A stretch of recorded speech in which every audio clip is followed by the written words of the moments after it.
for more of the orchard, maybe just give the road a little move out. So we're not, just having a vacant piece of property on the other side of the road. And we get more usable park and orchard space and have to take less out. Just a thought. Isn't there a well that sits right across from Ramona's place? That I don't know. Irrigation company well, and their pipelines in that triangle zone, and then Is it, fairly steep. There's an elevation change. Okay. across this too.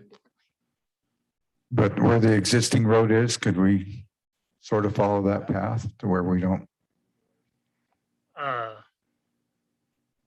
I don't know. It's just, Why you could it's just a thought. not eliminate that property. You just have to look and see what. Pull up, Christelle, pull up Google Earth, the newest one. Follow that Should show the road. That's what we're jumping to right now. There's no reason why we'd have to. Having a little bit of curve in that's not gonna, No, it's hurt just- us. You get that intersection at the top. and- yeah. Cause I was thinking that same thing. I'm looking at that going, geez, we're eliminating. You got a well in there. There's Mhm. some constraints that you just 40 have to work trees. with to do it. Well, it looks logical to swing that out rather than to go in a straight line because that property is going to be useless on the east side. And to me, it It's a country continue lane. to maintain as much of the orchard as you can and swing it around maybe the home becomes part of your storage. Need to raise the roof on it to put those ladders in. Yeah. You just have to take it through the design process. Yeah. And make sure the constraints work out. I mean, remember, this is going up to the signal. This is a major roadway. Mhm. We got the bridge on it. We got this little narrow thing that's working right now because we don't have anything really approaching it on the south, but when the edge goes in, some other things go in, you're gonna see a lot more traffic on that road. You pull up Google, trying? Trying.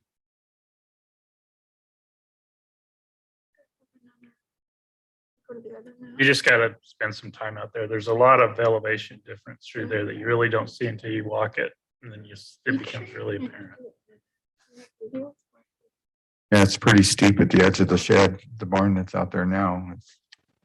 We had to move the door to the other side because it was too steep. We were afraid somebody's gonna fall off and they couldn't get the mower in it because it's really steep. I think I'd get a list of all your wants, council, what you'd like to see happen, and then Brad can work with the committee to come up with a plan that meets all of that, and then he can put together the costs, and then you can come back to you and ask for money, and It's in the capital facilities plan. And so we have the impact fees to build it. we can have the Obler Park with the Denny Drake Memorial Barn, and Wendell Gubler Reception Center, Ben Shakespeare parking area. We can do all kinds of fun stuff. I thought he Turning wanted lane. the rest. I get the turning lane. On them, by the time we walk out, we'll have like 30 trees there when it's all said and done. That is something we probably want to look at as we get just exactly what we're going to end up with by the time that road's done, because, I'm looking going, geez, can you get the parking on the other side of Benelli? So we're not chewing into that, but then you've got your trail that continues through there. And so it just has to look. That's why I want to pull this other photo up, because the Chapel Street and Benelli Trail have encroached into that property that you see. I just want to look at it. Yeah. I don't think it's as big down there as we think. You want me to get Jarrett working on it, Brock? That's okay. But Brad, I do like the direction you're going for sure. I think it's going to be really cool. And Roy, yeah, I'd love to see the use of it continue the way it is. Would it Just be having okay that. if I move the building now, if I can get some bids and get the building moved sure. off the edge of Yeah. that road? That way that's done. Mhm. And that spot that you were pointing out where there are very few trees, that would be an ideal spot for That'd it. be a good spot. And it's in the middle of your garden, in the middle of your orchard. Your working biggest part of your orchard. Right. And, Short walk. and it's away from your reception area. Mhm. You want these others? Hey, Mayor, I want to know where you're getting this candy because we threw everything out. There was nothing left. This is last year's. It's been in the mayor's drawer. Don't chip a tooth. Brock never gives you guys all of it. You haven't learned that yet? You never get it all. We didn't need Can't give it all. So that's not the latest Google Earth, that Washington counties. Google didn't have. Is that the 2020? Mm-hmm. Hey, it This doesn't is show Google it. Earth. Yeah, it doesn't show Doesn't it. on- show it. Google Earth doesn't have a newer image? That's the Google Earth right there. Turn your day on and make sure you got the most current one. You know, you need your help on that one. It's up in the menu tray on the top, has the little clock.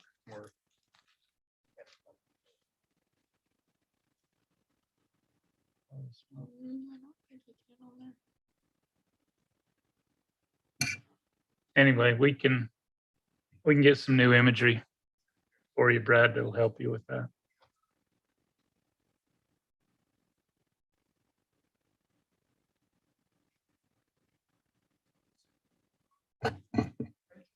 Yeah, that's a wheel. That's before the garden. Yeah.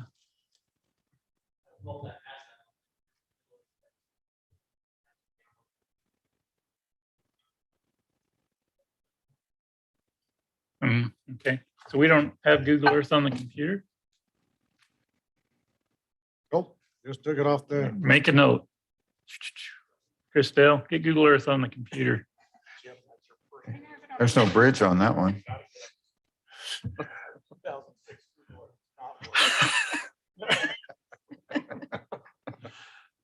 What else, Brad? I think that's all for that one. I think, please come if you can on the 20th and we'll have a good discussion and. I plan on being forward. there. Yeah.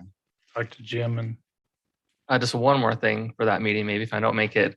I loved in the past how there has been a point when the community could come and pick and just take. They always waited to see kind of what went out for their figuring, but that was always really nice for people that just want fresh apricots that are grown here. And no one ever took a ton, but that was just a really nice benefit to the community that I'd love to see continue. you might be able to set it up to where they're picked and they're just set aside for community members. They pull some aside for the community members to go down and get. I know they were having some problems with it because they would have, and I say, let me think politically correct how to say this. A group of people with plural marriages from the Hilldale, Colorado City were coming in there and totally raiding the. Oh, wow. By the stash. truckloads, yeah. The plan has a fence around it, a short block fence with a wrought iron rail on top of it. That's kind of what we're thinking. But I think I understand what you're saying about having some available for community if they want to come down. And if they want to come down and pick. Maybe we could have an open day, open pick day or something like that. for the Yeah, that'd be really community. fun. The other thing would be really nice is if, as part of our Get Healthy program we're doing, if there was a way to identify if we have needs within our community for fresh vegetables, rather than just sending, the church does a great job sending it to, Switch Point or whoever it is. But if there are needs within our community, to identify them first and take care of those first and then send it. I'm not exactly sure how we would do that. We'd probably have to use the church to help with that. But if there's a way to identify and do that first, I think that would be great. Okay, Okay, we can talk about that on the 20th. okay. Thank you, Brad. You're welcome. Stay there. Canyon View Park and BMX parking lot discussion. Bradley Hayes. We had talked about this a few months ago and I brought forward both the plans for both the parking lots, the BMX parking lot that's the larger parking lot that's right by the pickleball courts, and then the Canyon View parking lot that's where the park and the playground is. What's different between now and when I brought it forward is that we've actually got more money from the county. We've got the $100,000 grant for the Canyon View parking lot, and we have the $165,000 grant for the BMX parking lot. I've got the lower parking lot or the BMX parking lot, it's, the bid documents are ready to go. But because of the time delay, I would like to go ahead and try to bid both of those again at the same time because we have more money, but not necessarily award the bid for both parking lots. I'd like to see where we come out on the BMX one and then look at the second one. I think we might save some money with mobilization and maybe get some lower prices on the bids if they think they're going to get two projects or a bigger project. But we'd like the right to bid them both out, but accept the one for the BMX parking lot. And then if the prices are right and we can afford it, go ahead and award the Canyon View or not award it. And I've got all the numbers. I've worked everything out to figure out how much we'd actually be into it. So what I did is I took the two engineers' estimate, and I think we have that worksheet that I brought up. I don't want to get into a lot of detail, but basically what I did is I brought the money that the engineers, is there another one up there, Brock, that says phase 1 and 2 on the end? That's it. So basically what I did is I took phase 1, that's the engineer's estimate up on where it says parking area with trail engineer's estimate. And then phase 2 is the Canyon View one. So those two together are about $893,000. So what I did is just took that number on each phase and just started picking away at it. So first thing I did is I took, like on the phase 1, took the county grant off, and on the other one, I took the county grant off. We got some money from the Deseret Trust Fund, came in from the Linskys. It's about 7,141, and the family asked that we put it towards Canyon View Park. They didn't specify, just said we'd like to do something with Canyon View Park. So I added that in there. So I took out the part that are on the master capital facilities plan, and I took the trail part out. That's the new trail that's on the master plan. So I could use capital facilities money for that. So I took that out. You can see on there, impact fees for trail. It's about 22.8 for the phase 1 and about 6,000 for phase 2. And then I took in-house labor. That's mostly tree removal, curb removal, sidewalk removal, landscaping, and I took those out. And that part on the first one was 56,000, and on the smaller parking lot, it was about 6. And then if Dustin's crews did the asphalt, I called Casey and got what the cost per ton is, and I figured out the tons like I did before. So this is the savings we would get if we did it in-house. It'd be 56,000 on the big parking lot and 48 on the other. Let's see, I'm sorry, 19 on the other, 177. But anyway, it comes out that we take the total cost. I had the 279, 137, came up with 417 being our cost, took the 350,000 that we approved in the budget, and the cost difference is 67,000. I don't know how accurate that is. I mean, I don't know how the bids are going to come in. They may come in higher or lower, but that's where I think we'll be at if we do in-house work and, Dustin does the pavement and we have the grants, of course. And that 350,000 that was in the budget, not all of it, but a good majority of it is supported by RAP tax money that we've gotten. So we haven't done anything with the RAP tax since December 2019 when we did the sport court. So we've just been saving that money every month when it's coming in. So we've got, based on the figure I have here for parks right now, it's about 235,000, the 80%. So it's not really costing us a lot to build it, but if we decide to go with both at the same time, we don't have enough money currently to build it. We're a little bit short, so council would have to approve it. We'd come back, bring the bids back, you'd look at it, and then you'd say, yeah, we want to do both, or we only want to do one. But I just kind of wanted to bring you up to date of where we're at with that. So you're basically asking to get a bid on both and then see Right, what. that's what I comes want back. to do. Yeah, and I talked with the Don't see that engineer, That and would be an issue at all. yeah, I talked with the engineer, and he said we could do that, and just put the second one as a Just have two. either schedules. or.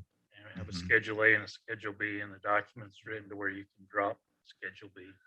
But if it does come back and it's somewhere in that ballpark of $75,000, you know, I'll come back and ask for the money for that difference to do it. If it's not, then I won't ask. I'll just have you approve the bid for the first parking lot. But I'm trying to get as much done as we can. It's been a long time. I think we need need to do it. I think we need to, and I don't know how you bid it. If we do the asphalt in-house, are you just having them exclude that? Or are you having them, Yeah, I'd have it taken out of the bid, the asphalt. Won't be an item on the bid. won't be on the bid? Yeah. All You'll just that- have an alternate. All that for- in-house stuff wouldn't be on the bid schedule, just the other Yeah, stuff. all the landscape, the tree removals, all of that stuff would come out. And so they'd never see it. What about the restroom? The restroom I put on the bottom, when I went in for the grant with the county, I put in $10,000 for the restroom, and Brooke said that with BMX that she could get all the materials donated. So I put in the 10,000, included that in that project. So the That would be a restroom cash. should be a separate project. It could be part of the parking lot, but I put it in as part of the grant. Yeah, but if. But it wouldn't be bid. It wouldn't be Yeah, it'd bid be as part of part the of bid, this, that's what I right? mean. It would be just something we would do. Will she do one at the cemetery for the same price? I hope so. Are we concerned getting a bunch of restrooms spread out with all the vandalism, and can it not double up with what we just built up there? Or is it not work? We got a brand new restroom at the park. She's the one asking for it, right? Oh, Yeah, it's based off The- where the starting line is. Yes. So it's compared where the inside the fenced restrooms area. are. I don't worry about this one getting vandalized. It'll be fenced in, won't it? Right, it'll This be one would fenced be. in, and the problem is that the bathroom's 600 feet away from the starting gate, and the kids, you know, getting the races and stuff like that, and they have to go, and there's nowhere for them to go. There's a little bathroom in the trailer, they let them go in, but it's just, they need a little bit more than that. Yeah, especially with big events. Yeah. And spectators are using the park, correct? So Yes, this would just be for the right. riders. Yeah. Well, that I don't know. I'm not the track operator, but that's what she told me, that's why they need it. do a lot of portable restrooms for, I mean, it's not gonna be 10 grand. You're talking probably 25 grand to build a restroom, just even Well, a single one. So. Yeah, we were thinking 40, so Yeah. she said she could get all the material donated, and this would be for our expenses, sewer, water. Utilities are hookup. there, sewer, They're there, water, right, Dustin? Close by? they're close. So Mhm. I'm all for asphalt. I think we need to figure a way to get at least that top section done, the park and the BMX. So, you know, the ball fields can wait, but it has been a long time coming, and with everything up there, I think it's time to go, and we just need to figure out how to do it. Brock, weren't we creating I don't remember what we were calling it, like a capital projects fund? And we were taking those excess funds that we had and putting them into that fund. Have we done that? We have not actually. That's an item to come to council, what we want to move into that fund. We haven't brought that back to council to actually transfer funds into the capital Do project. you remember what the amount was we were looking at? Was it like We 300? talked about numbers anywhere from, I think 200,000 to 500,000. Because that would be something I think we might want to look at to consider for part of this too. One thing that's encouraging, and I don't know how the census affect that, but the last month wrap tax was $18,000, and that's like unheard of. When we first started out, we were 5, 6, 7, 8,000. Now we're hitting 16, 13, 18. Was that with So- the old population Yeah, that's what I'm or the wondering. new one? It'd be on the old one. So ours, it's gonna go down with this. A little bit. Magic of the census.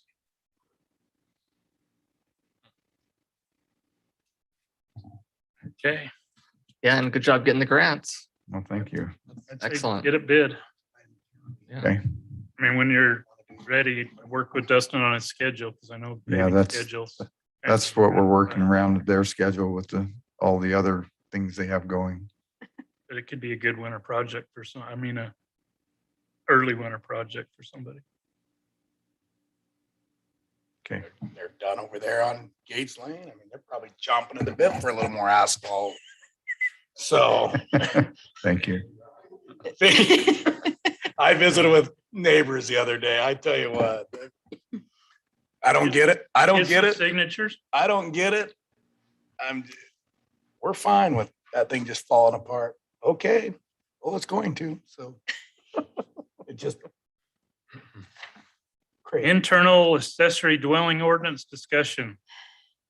Mr. Jim. Thanks, Mayor and council members. I'll be covering that tonight. Matt couldn't be with us. I've had a chance to discuss this with Matt twice since I've been here. I met with him today, met with him last week, and then I had a draft that I had created previously that I sent to him a few weeks prior so he could start taking a look at that with some of his associates.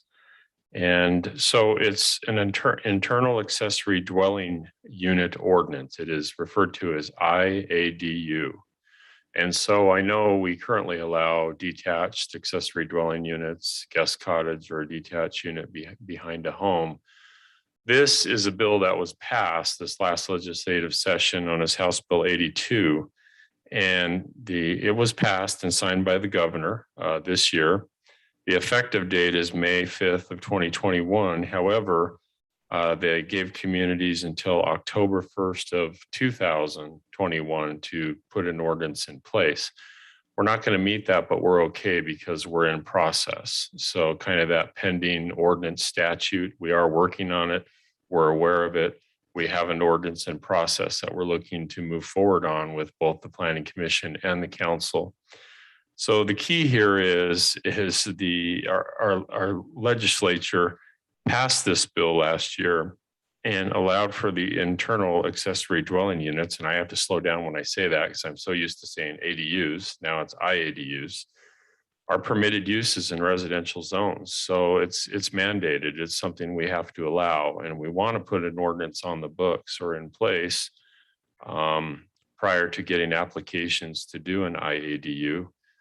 If we don't put an ordinance in place, we have to allow it through a building permit. And if we, and we don't have regulations in place. So we're working on that. I've got a draft ordinance. We haven't shared that yet, but it's going to go to the Planning Commission next week for a public hearing on October 14th. And then the idea it could come to council meeting on the 27th if we have time to accommodate that request. If not, it would have to be on November 10th, I believe, would be the next date that we could have the public hearing on to discuss that. So, taking no action could result in property owners having a little more freedom with respect to IADUs than we may desire. And so some of the things that we can regulate by state code, we can prohibit the installation of a separate utility meter. I mean, this is part of the house. It's an internal accessory dwelling unit. It's supposed to look like the home itself and have the same design features. So it talks about we can require ADUs to be designed in a manner that does not change the appearance of the primary dwelling as a single family. That's allowed. We can require one additional on-site parking space for an IADU. So one space. ADUs, a lot of cities have ordinances that require 2 additional on-site spaces because they may have a guest cottage or something that's 1,000 square feet. The couple or the people that rent it have 2 cars, so 2 spaces. But in the case of the IADU, we can only require 1 additional space. We can have a separate address marking for emergency services and mailings such as 1025 Elm Street B unit, or A, rather, it's the same address, but it would be unit A. So they would have a separate address. The other thing is the statute's very clear that an IADU cannot be placed on a lot less than 6,000 square feet in size. So we have the mixed lot size. Some of our zones I'm learning about that have 7,000, 8,000, 9,000, 10,000 square foot lots. An IADU would be allowed in those areas. And of course, larger lots as well. The other thing is single family detached residential dwelling unit. So that's the key here. It's a single family detached dwelling unit. So not a townhome, not a condo, not things of that nature. It's a single family home where the IADU would be allowed. And then another key is these are not short-term rentals. Short-term rentals are different than an IADU. This is a standard long-term rental, which is 30 days or greater for an IADU. And they have to be owner occupied. That's one of the keys. The residence has to be owner occupied. Now I've seen some where someone does an ADU in the basement of their home and they remodel that portion of the home and their kids are gone. And that turned out to be nicer than the rest of the home. So they live in the new area and rent out the older portion of their home to somebody else. So that's kind of the gist of where we're going with this. It's a good ordinance. We believe we have a good working draft, still in draft form. I'm working with Matt to clear up a few more things with him, and then we'll send it out in the Planning Commission packet tomorrow afternoon to get ready for the public hearing a week from Thursday, or the 14th of October. So with that, do the council members have any questions? Yes. Do we have any maximum or minimum square footages for the IADUs? No, that, A 10,000 square foot lot. and yeah, You've got a 5,000 square foot home. right. There, That's me a how great, that works. that's a great question. And that did come up during the session. I attended some of the meetings because it was such a hot button issue. This House Bill 82 and House Bill 98 were both very sensitive issues. And that issue, that question came up, can we limit the size? Because a lot of cities have limited the size of an ADU to maybe 1,000 square feet, 2 bedrooms, a bathroom, things like that. But the statute was, the sponsor was Representative Ward from Davis County.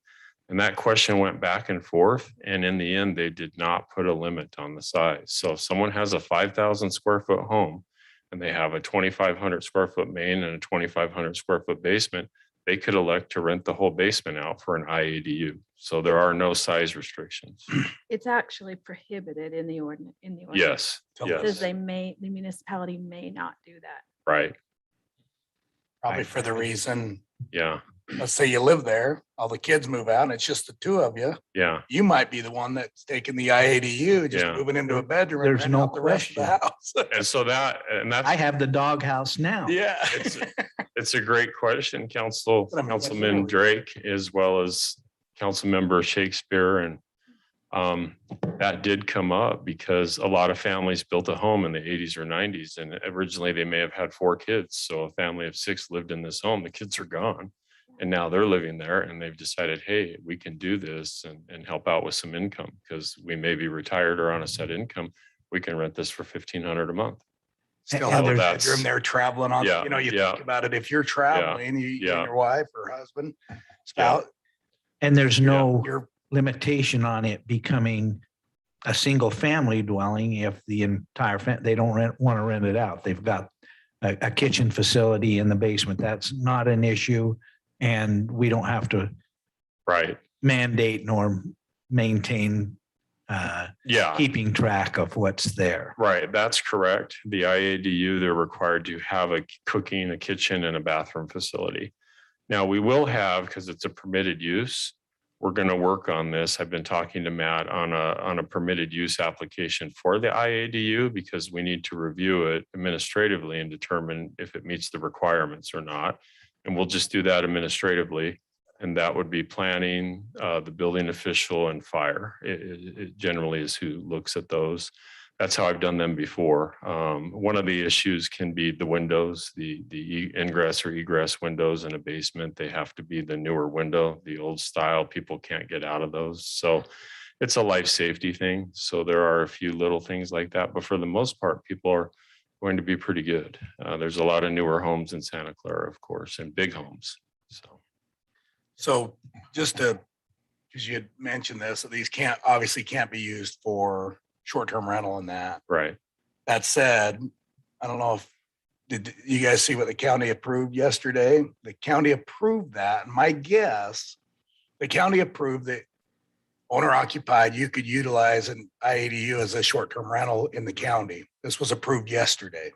Wow. Or, that, my guess is in the next year or 2, 3, that's going to be pushed at the state level. And so we may want to be, you know, if all of a sudden that got mandated at the state level, you know, something we don't have to address today. but- Right. I'll be interested to see if it comes up next year, you know, during the next session. It could be a couple of years out, but really it's been clear clearly discussed and separated. You have a short-term rental or you have an IADU. You can do one or the other, but not both in the same dwelling unit. Yeah. So, A question just for information purposes. So in my simple mind, the only thing that can be single family residential is a 6,000 square foot lot. the minimum lot size is 6,000 square feet and above. So no lot less than 6,000 square feet can have a home with an IADU inside of it. That's what I'm saying. So Yes. if I want a single family residential area Uh-huh. that can't be AI, Right, the rental unit, right. then I've got to be in an area of 6,000 square feet or less. We don't have it. I Yeah. know that. Yeah. So what I'm asking is what do we do with our zoning ordinances with single family residential? Do we do away with that zone? No, that zone remains. That's But the for what purpose? Family residence. single family residential. But if you don't have the ability to have single family residential You without can the do rental. The single family residential. You It just is, Can't do. right. IADU. Right. Inside a single family. Correct. residence. So the idea here is, and hopefully this answers your question. So you have a primary use in single family residential, and that's the home. That's the Right. single family home itself. The secondary use or ancillary use within the single family home is the IADU. And it's still, according to building code, a single family residence. That's been the rub. Some building officials can't see past that. And now the state has mandated it, whether they like it or not. But that's the issue. I at hand. understand Yeah. the semantics. Right. But literally in actual practice, I can have a AI unit Uh-huh. in any single family residential area in the city. That's correct. That's correct. Yes. And so And- therefore, there are no single family residential areas.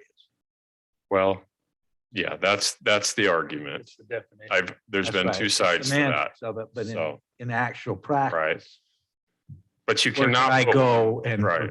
be protected to only have my neighbor as my neighbor? Right. That basically is gone. Well, But it's right, already gone right. And because we have the ADU ordinance. That's Right. out already in every single family. I know, but, and so when we have a place like Kent Fry's new subdivision coming in, and we're calling it a single family residential, we're doing that just for semantic purposes because anybody could have a rental on that same ground, in that same home. Everybody can have an. they could, if they choose to go through the process and pay to finish the portion of the home to allow for an AIDU, because they have to have a kitchen, separate cooking quarters. Homes will have that. Yeah. It's based on what they get. Yeah. in there. Right. I think we could get maybe, and I'm just spitballing this, maybe we'll get 10 or 12 the first couple of years, that come in and want to do this. It's hard to say because there is a cost associated with doing it. And some folks want to do it and others don't. Now, the state has gravitated toward this as an option or a tool in trying to address the gap, the affordable housing gap. It's just a tool. This is not going to solve the entire problem, but it's going to help. So let's It's say gonna that help. I create that So- in my home. Uh-huh. Is there any limitations on how many can dwell in that? Yes. AI? Yes, it's the same definition of family that we have in our code. The four- It cannot be, yes, that's Or correct. blood relatives. So you could actually. Yes, Okay. You're going to have some major parking Right. issues. well, we can add a parking space, and if a home Yeah, has a one. 2-car or 3-car garage, and plus the driveways that accommodate 6 vehicles, and then they can pour another pad for a 7th, potentially. Right, but If they if want. they don't, Yeah, and they just create the unit and They're they required to provide do one one. parking space Yeah. for that unit, yeah. and they've got 4 family Well, blood relatives in they're that good. unit. That's a great question. I do know an individual that lives in Daybreak, and we know how dense Daybreak is. He has a detached garage behind his home, and he was allowed to put a unit above like a walk-up unit. They call it a Fonzie flat, right? A walk-up unit. He limits it to one car because that's what he has space for. So whoever rents that place, a single individual or a couple, they can have one vehicle, or they can ride the red line tracks to and from work because they can just walk over to the transit in that case. But he only allows them to have one car, whoever rents his unit.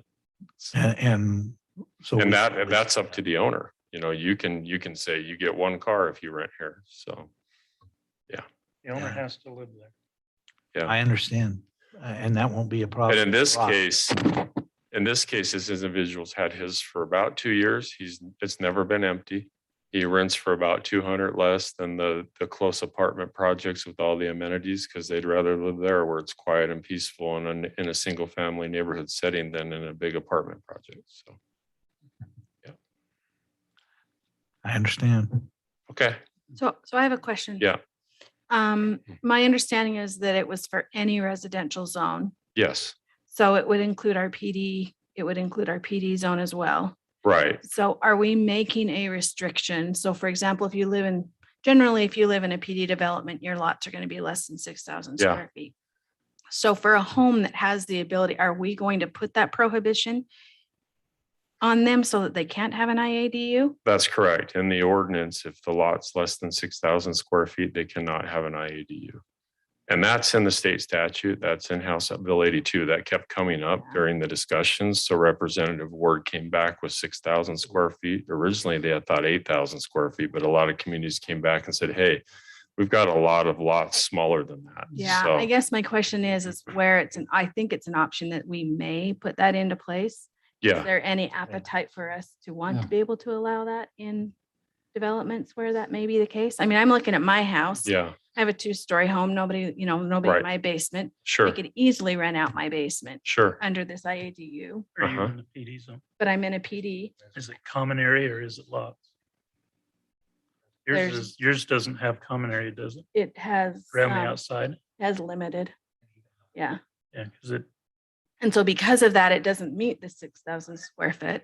So if the city says we're going to pass this and we're going to not allow that, then I wouldn't be able to do that in my home, even Well, if I I think we could- physically have the ability to do it. We could potentially put an exception for a PDR, because it's single family, Right, right? That's right. But it's not traditional R18 or R110 or, right. you're in a PDR. Right. So, On the lot restrictions based on that common area and area of the property that becomes part of the HOA, isn't it? Or is it Right. just, yeah. That's right. But if you get to a 12 unit per acre, there's no way that they could have the rental. but her density is probably under 5 Oh, sure. on Village on the Heights. Yeah. I could talk to Matt about an exception. We just want to be compliant with state codes. So Yeah. we will And I think see. maybe it's not the work, we would be out of compliance because I think the way the legislation reads, is Uh-huh. that the municipality may prohibit it. It's not shall.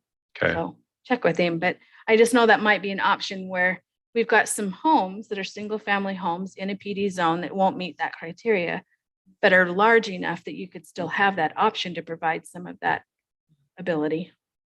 Okay. Anything with the HOA is going to have some CCNRs and some probably other restrictions relative to the amenity They- usage. Yeah, they can't. I mean, they can restrict that still with the CCRs, but I know the other part of the legislation was that the homeowners association could no longer restrict an IADU in a. That's correct. PD. If that was a That's big requirement. thing. Yeah. Yeah, because a lot of times they'll So they just say have, no. they have, Yeah. they have yeah. to allow. Do they make Yeah. them pay double assessment for the pool? Can the HOA charge you too? I Since you don't know. got two I don't know the families answer there? to that question, but I know they can't prohibit it. But we would require the additional parking. hmm Yeah. And that Still required to have a To make parking. So you'd space. still have to meet that requirement within the, Right. so yeah, it'd be, Right. But Yeah. that's easily done when you pour a side drive on the side of the garage. Yeah. You meet Yeah. the parking requirement easily. I came in a little more restrictive with the draft because driving around the lot sizes, I probably didn't take the PDR into effect because I worked for the Municipal Services District of Salt Lake County. We provided planning and development services. We had to do 7 ordinances because for the unincorporated county and the 6 other communities. So each one was a little bit different based on what they had. But the clear thing is no one really wanted them in a multifamily PUD because they're already pushed together, the density's high and the parking's already an issue. So that was very clear. So And this doesn't impact fees at No. all, right? They just still get charged for the one. correct. Because they're Correct. meter. Yeah, and that was part of the argument that the home was originally built, had 6 people in it. Now there's only 2 and they're renting to 3 people. So it's still less. So, but I can talk to Matt and we'll do a little wiggle there. I think we can make that work. Jim, on that topic, on doing the IADU though, it has to run off of 1 meter. Is that That's correct? That's correct. That's a step, the 1 meter. My other question is on this, do they have to get a business license No, to do the rental? no, we talked can we- about, we talked about that. I discussed that with Matt. Matt said we could do that, but that would have to be a policy decision if we want to go that way. And so so we could Area do. Yeah, want to do the rental dwellers. a license. yearly license. Yeah, my only reason I maybe would say to do it is then we hopefully know who has them, and then we can watch and make sure they do not turn into vacation rentals, short-term rentals. If we don't know who has them, I mean, you're still gonna have to go and search on, the VRBO and Airbnbs, but then we know, hey, this person they're supposed to be not be doing short-term rentals. So that might be one reason to require a business license, because it is a business. They are Right. renting. That's a great question. I had it in the draft and then Matt and I spoke and he said probably not. So if we're good with that, I can plug that back in. Well, and I think that may just Yeah. be a whole Yeah. shift, not just on the IADUs, but Oh. a whole rental. If you have a All the rental in Santa Clara, you need to have a business. I think that's the issue, the Yeah. very issue that a decision needs to be made for all the rentals Mhm. about a bit yearly business license. Yeah. Because if they're getting 1,000, 1,200, whatever it is a month, and they can do a yearly license. Yeah. Yeah. So I actually like that idea. And the law also allows you to file a notice or record a notice on the property. that Correct. It is an IADU. So yeah, if we Mhm. ask them to file that, to come and get the license for it, we're going to know, and then we can put the filing on the actual property. and our draft includes that. Yeah. There is a notice that is recorded that runs with the property. So when the property sells to another owner, they're made aware of That that there's an IADU. So. I think it's And then they would come and get a new business license under their name. So that's correct. Yeah, I think I'd want it to be like a dweller's permit or something. So it's not like come before TRC and all that. Yeah. stuff. I know, like when I had one in St. George, you just fill out an application and you turn in, you get it's $100 or $120 a year it was a rental dwelling license. Right. I know if you had up to 3, you were okay. I think above 3, then you had to have inspections of your units to make sure that they were cleanly and stuff. They weren't people weren't coming slumlords, I guess, but we don't have to go Brock, that do route the necessarily. STRs get business licenses right now? The short-term rentals? in the Yes, city? short-term rentals have to have a business license. Okay. I'll plug that back in. Thank you. Any other questions tonight? Thank you, Jim. Well, thanks. We'll be back soon. Thank you. The long-awaited pay compensation structure discussion. Yeah, so we spoke with council a couple months ago about this, and you asked for a little bit more information, I think, on Maura was talking about like total compensation, total benefits and that. So one of the items I'll jump to is the very end, because I think that's where some of the questions of what all the employees, what benefits we received. And so there I create a chart here of the benefits on health insurance, varying from family to double to single. And that's whether it's a traditional or you're on the HSA plan. So roughly on a family, you're $19,545. Retirement, there are different retirements within the Utah retirement system. All employees hired before July 1, 2011 are on the tier 1 system, which the city contributes 18.47% to the retirement. Those hired after that are in I'll say that's general municipal, not in public safety. After July 1, 2011, they were on tier 2, which is 16.69%. Fire also has a tier 1 and tier 2 based on that same date. And tier 1 is 19.66 and tier 2, 14.08. And I don't have police on there as we don't contribute to the police. That's through Ivan City. So did not account for that. And then we also do a 401k match each year. The council can approve that, but this current year it's at 2%.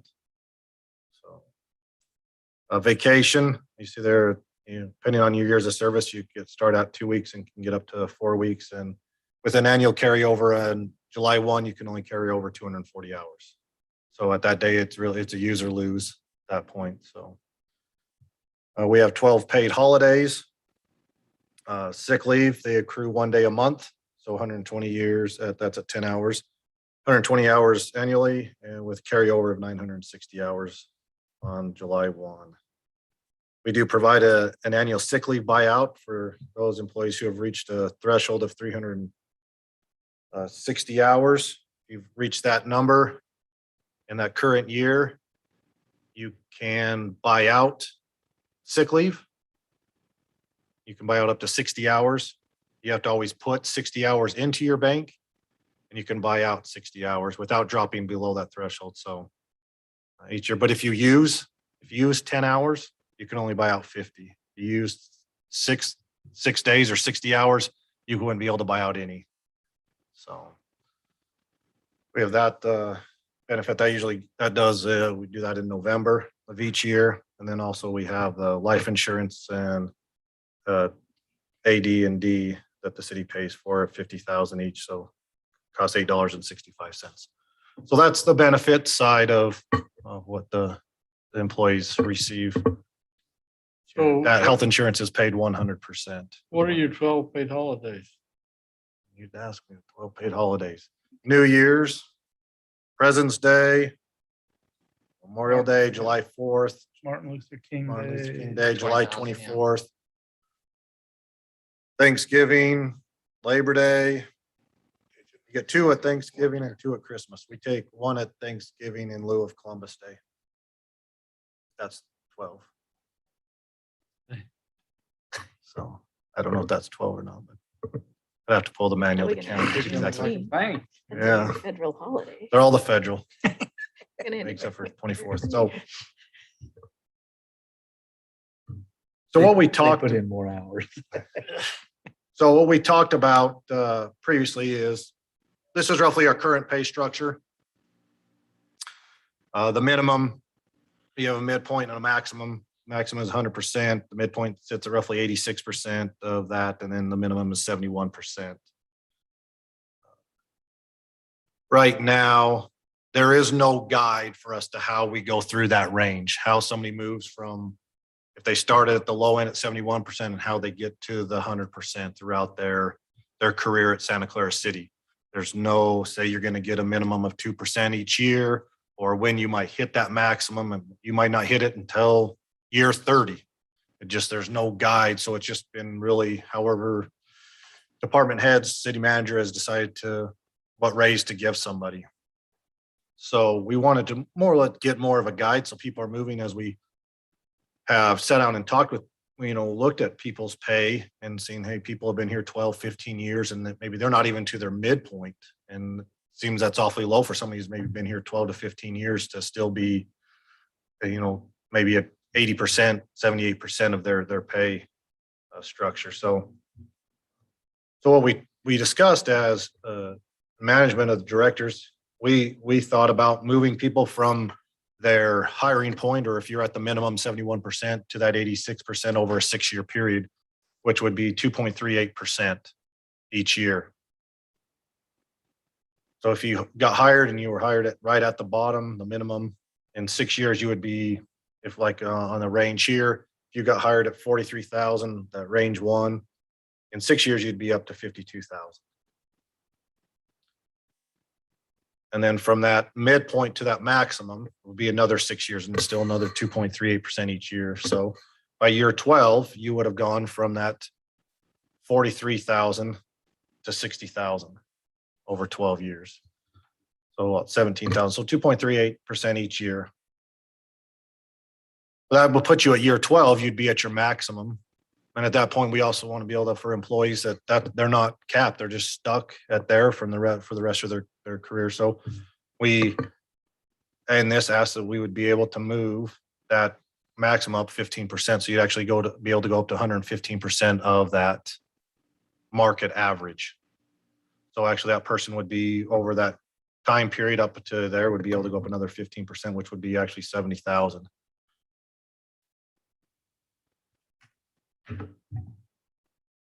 One of the things that we're seeing though in this market that we're in right now is that we show this as hiring people, more at the low end of the scale. You're getting at 71%, we're going to move you through in 12 years.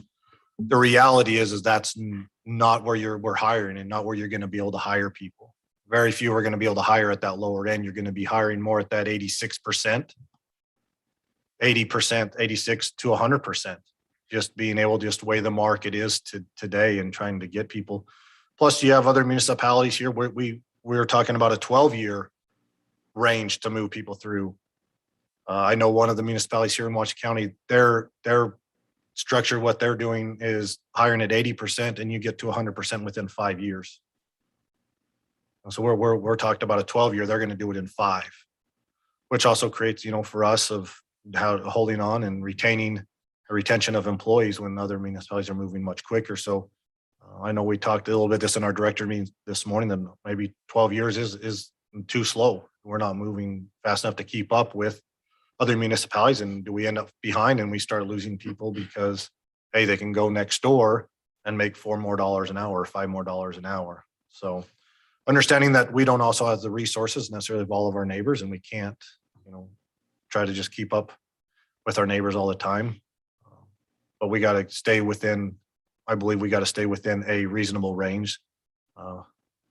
Employees will stick around when you get, my belief is you get to $4 or $5, people will they'll start looking to go elsewhere. So that's what our compensation plan, I said, talk about is moving people through it a little bit, having a plan to move our employees through their pay structure. So each year they would get that. They knew they were going to get that. If they were an exceptional employee, they could get above that. Now, this would just be, they knew they could count on, unless we were in an emergency at time of, we have in previously where we had to put a hold on pay increases, but they could count on, like 2.38% every year. That's what they're going to get. But if they excelled as an employee, that a director could recommend a higher increase and they could move faster through that. This is just would be a minimum. So also in that, once the employee reached, if they got to that 115%, that at that point, until the end of their career with Santa Clara, there would be a 1% lump sum just payment to them each year. When increases went in, they would just get a 1%. They would not go into their increase of their wage. It would just be like a bonus 1% they would get each year.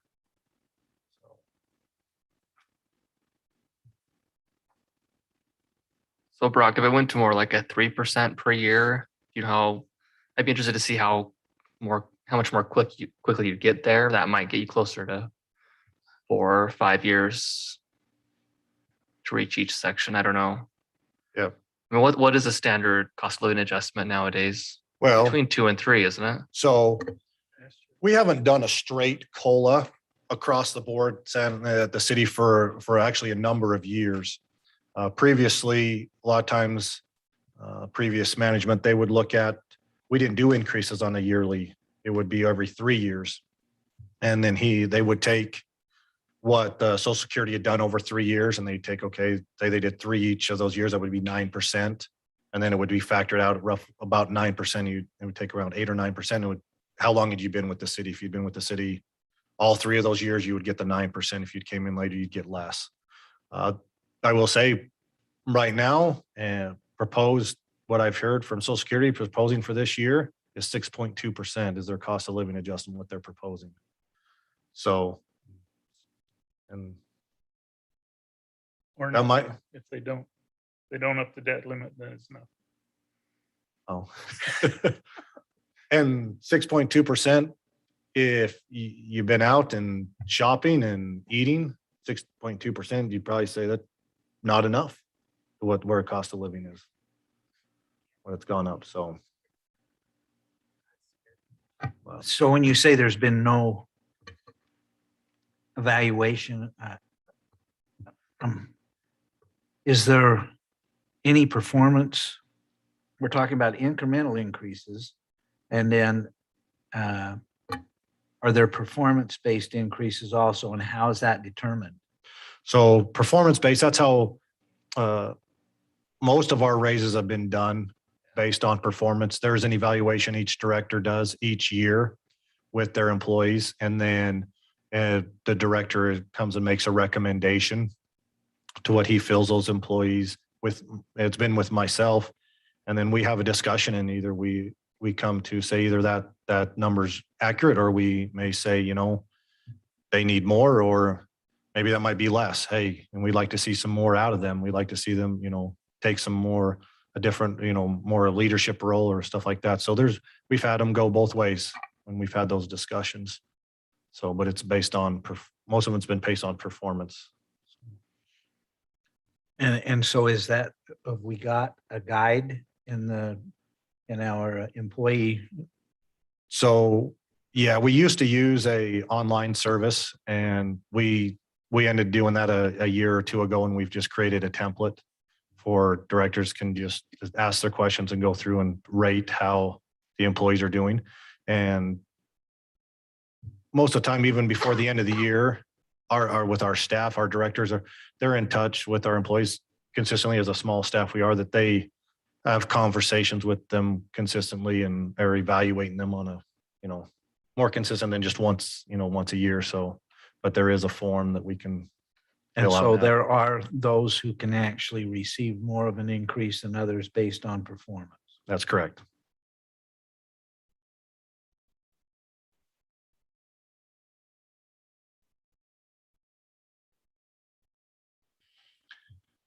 Your thoughts, Almost. questions? Just finishing up. So based on reading this, Brock, if I'm reading this right, range 9 on the minimum at the 71% is the 39,211. Is that the starting? Will that be a starting salary for a full-time employee now? I'm right. Well, it could be. In previous years, yeah, we tried to hire people at the very low of the range, which would be on that 39,211. We would try to hire there. That's where we would shoot to hire people, is at the very low end of the range. Okay. That's I'm just running dollar per hour. Just again, I running business, I get where we're at. And you see, if I read this right, if at the 39,000, that'd be $18.94 an hour based on a 2070 payroll hour year, which is the year, right? I believe.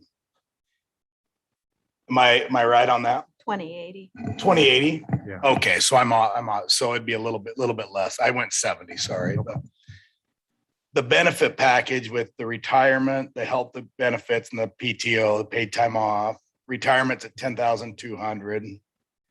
Health is between 7,000 and 19,000, depending on a single or family. And your PTO is 9,000, which takes us on the low range at $12.65 an hour, on the high range at $18.71 an hour. And we're going through this. I think most companies are going through this exact same thing. But if I'm reading that right, with benefits and everything, your starting wage for your range 9, I guess is how you put it, with benefits is going to be over $30 an hour with all your benefits and retirement and everything else, paid time off. Yeah, probably in that ballpark. Yeah. Yeah.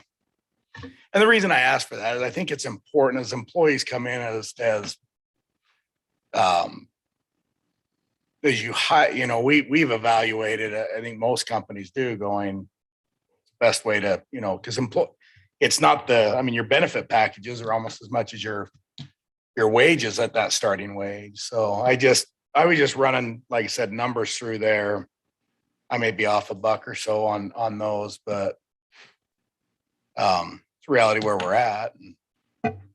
Yeah. And like I say, that 39 is where we shot for years to hire. All the staff know, and the people come in, they would shoot to hire at the low end. That low end it's not, most of the positions when you try to hire, you're not hiring anywhere near that low end. You're hiring more to that middle column, the 86%. Yeah. Or above. That's just the market as we were at, League of Cities and having that discussion in some of the breakouts, and they're saying Chick-fil-A's paying $23 an hour. And you're looking at, for us, you're going to come in at 18. So, it's a. So how do we compare to other cities in southern Utah? Well, these range that were done a couple of years ago, and they're done comparing municipalities, not only Washington County, but throughout the state. And so it's More concerned about Washington County. well, it depends on by position. Most positions in Santa Clara, you could go to about any other municipality in Washington County and make more money than you can in Santa Clara.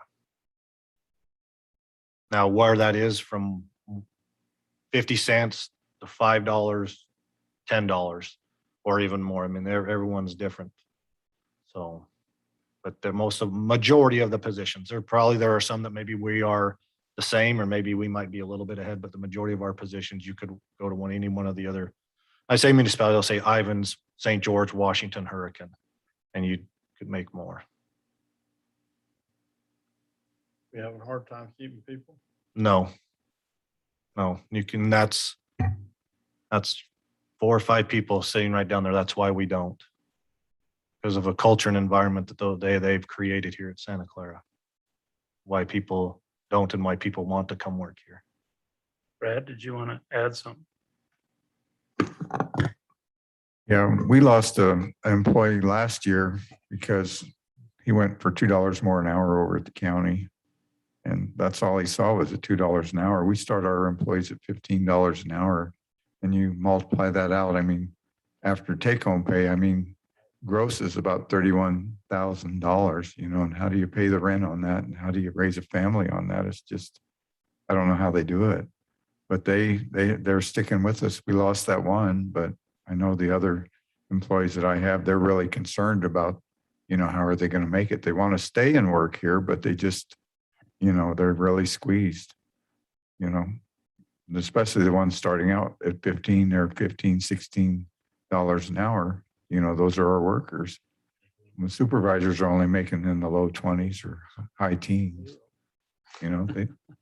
It's tough. I know everybody's going through that. You said you evaluated it, but I don't know. We had Arbor Days or movies in the park up here, and we had Meadow Gold here, and they were giving away free ice cream, and Meadow Gold people were trying to hire our parks people to go work for them. I said, we'll start you out at $18 an hour, and give you free ice cream. Nobody took it, but they were trying, So It's tough. and I'm coming from our business side as well. And so I hope I say this right, because I certainly, I don't dispute at all that our wages need to go up. Everybody, and there's a whole plethora of issues driving that, and that's for another day. But when we visit on going, okay, is it, in the company, and I've talked about this are there things, for us, it's cheaper to pay our good guys overtime than hire new guys, because you've got your benefit packages behind that. And that's neither here nor there, but when you start adding employees and going to that, certainly we've got to get to a competitive market, and our staff and city employees certainly deserve it and I'll back that the whole time. The question comes in future hires, as the city grows, it's expensive to hold employees. It's expensive to, and that these numbers are just going to continue to go up. I mean, do we look at things, and this is where I don't want, I mean, do we look at privatizing some things? Could we, as we grow and and Brad, I don't mean to pick on you, but you look at like a sports field or a lawn, instead of adding additional employees to maintain parks and things like that, do we consider looking at that? Is it more cost effective, or do we just add employees knowing that we've got to hit these numbers to keep employees? I look for us, we looked at hiring a welder and just realized it was as beneficial for us to sub out a welder and hire a welding company to do our welding, but gave us extra manpower, but it wasn't so I don't know. I think these numbers are accurate. I think on the market, you run everything in here, it's spot on, but we're going to continue to grow. It seems like I always pick on you, Brad, but we add parks. We're going to be adding, power grid. We're going to be adding, stormwater and streets and curb and gutter. And, I know we look in here and go, well, we can save money to asphalt the park up here. But if it requires us to have, does that require us in the future to add, more to the streets department? Do we need more employees? And so it's not something we need to answer tonight, but certainly something we need to think about, because we have to think about that. And I think most companies and cities are probably having that exact same problem. So just 2 cents there.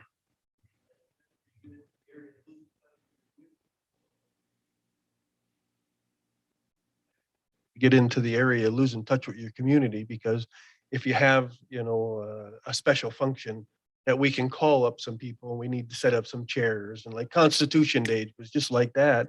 And I know everybody appreciates it, but that is pretty amazing luxury that you have when you have a group of people that you can call and depend on and what you want. You privatize something like that. I mean, we can go into they've had a lot of problems in prisons and things like that trying to go private. Yeah. You lose some of that control, and especially on the city level or the county level. And I think that's what makes Santa Clara unique. And everybody sitting here, I hate to speak for them, but I think our biggest fear is the exceptional workers we have right now. We don't want to take the chance of losing them for, a few bucks, because they'll definitely do the work and they'll do the extra work, especially they're getting paid a little more. They're doing it now, but we got guys that are having a tough time making it.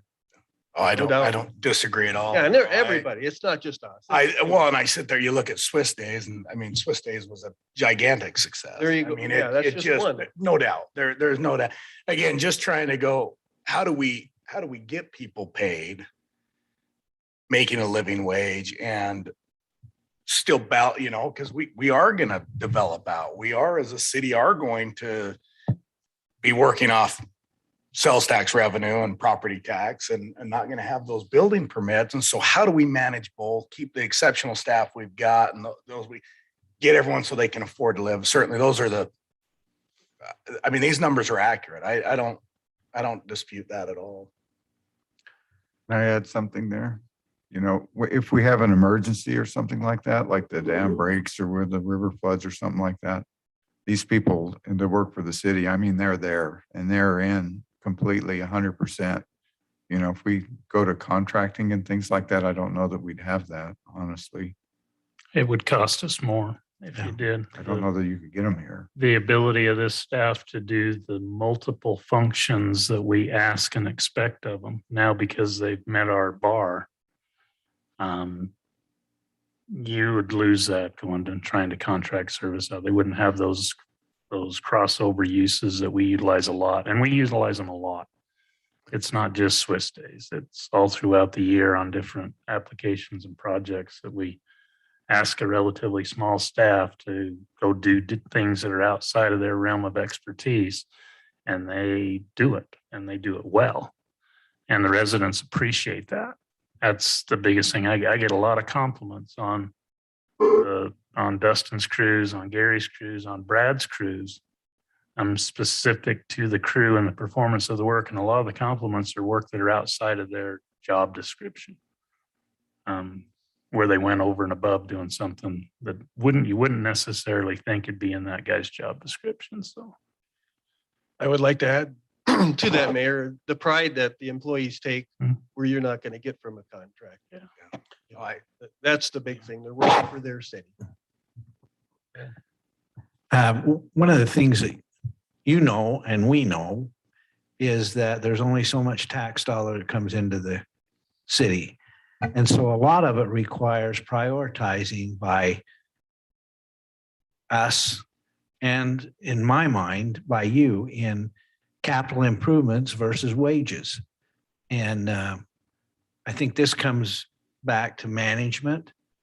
In my mind, capital improvements are important to maintain lifestyle, but our employees are more important to be maintained and paid.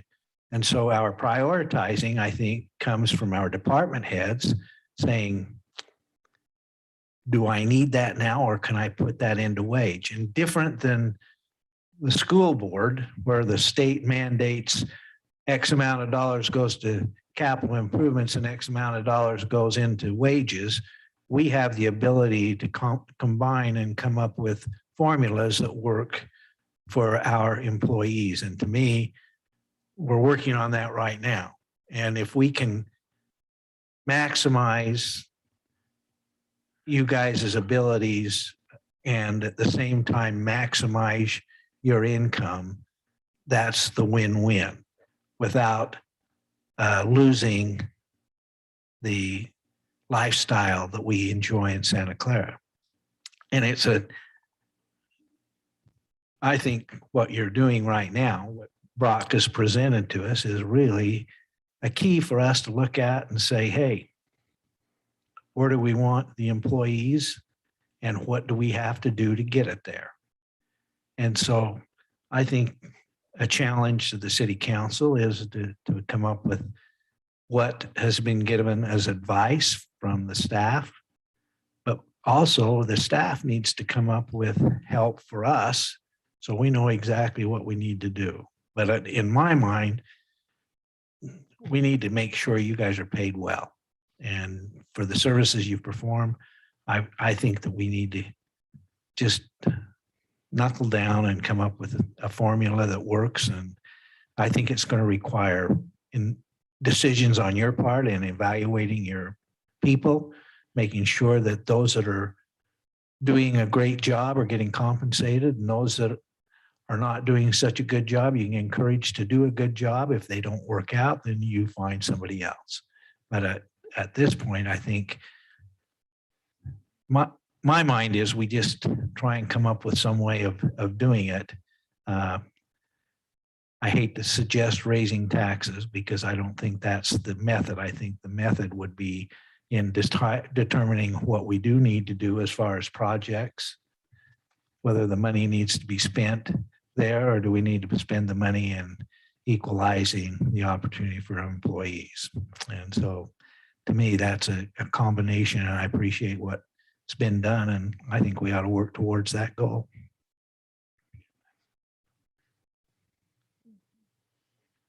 We need to maximize our last little bit of commercial property and make sure we're getting sales tax generating businesses.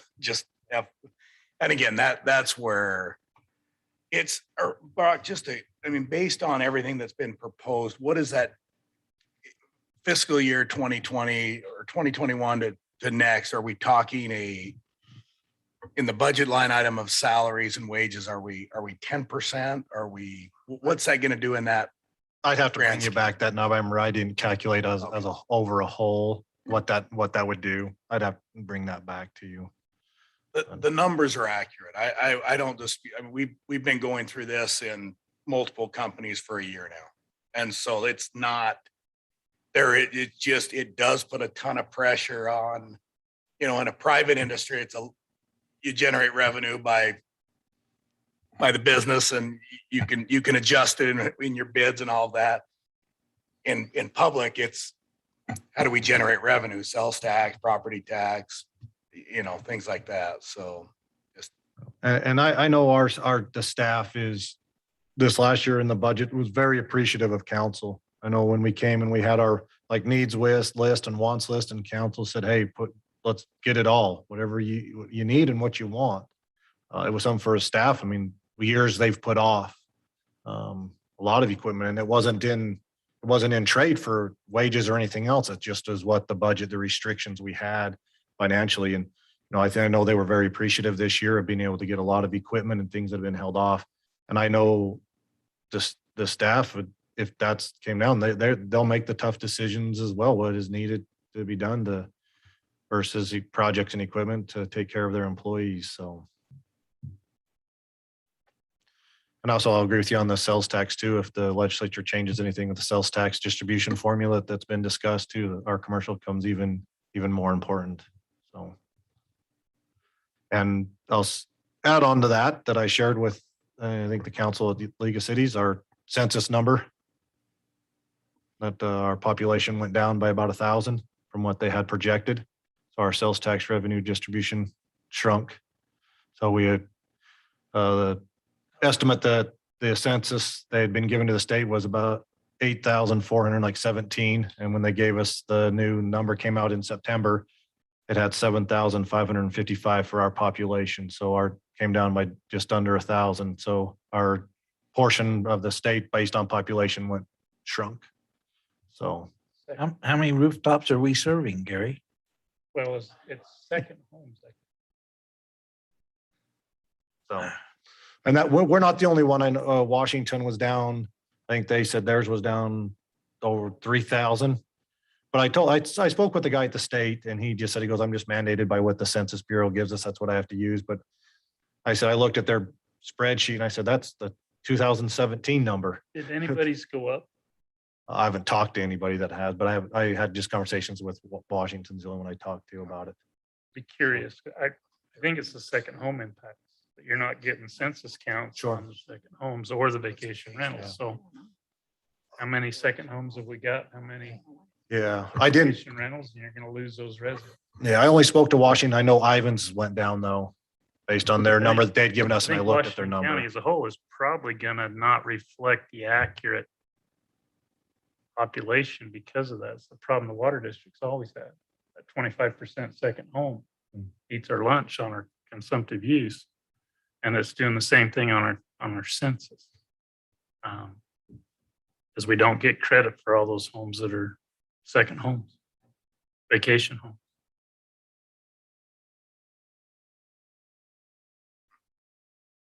So when the legislatures are here in a couple of weeks, we'll browbeat them a little bit.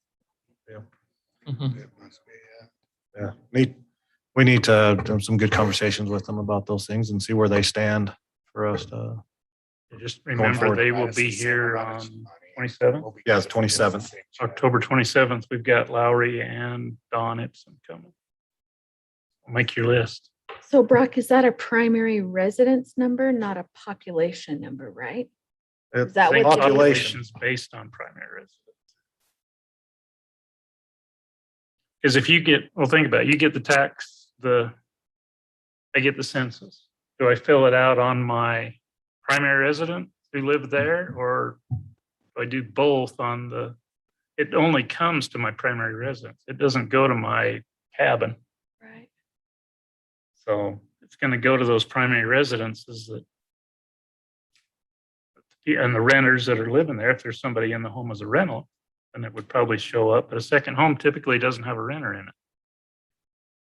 Mayor, what happened in the last census? I mean, why is it higher the last time than it is now? Well, they do projections, and Jim can probably do this better than me, but they start at a base and then they start their projections and they adjust those annual numbers based on those projections. And then you do a census again and adjust it. And then they'll do the projections again going forward. And the census is done every 10 years. The last one was 2010. And so it's just, they have a spreadsheet I've well looked at, and just it teaks up every year. They have their estimate. And like I say, what we ended up, the 2020 census is what they had us projected in 2017. So I spoke with the guy at the state. He says you can challenge. He said, if you want to, you can challenge and go through that process. I actually spoke with Jim about it. He mentioned he's been through that process. So great timing of Jim. He's been through and kind of might know that, but so we might go down that avenue. We'll see if this mic works. Can you hear me? Okay, I have, and we can go through that process if we need to. Can we count on like President's Day weekend and we do a citywide count? That's a good one. I went through it once and found about 1,500 additional residents for communities. So, that could help us. So we'll have to see. Yeah, you're talking like 13%, which, yeah, there we go. Might be something worth looking at. You're going to talk more with the city managers, the other city managers about it? Yeah, when we have our next luncheon, we'll ask about it. But like I said, I talked specifically with Washington, but I saw checked Ivans, and I know theirs went down by about the same as ours did. So, Jim, let me ask you a question. Within the county, when they do the tax assessment for the year, they assess according to secondary homes and primary residences. I mean, I would just be shocked if our primary residents hadn't come close to their projections.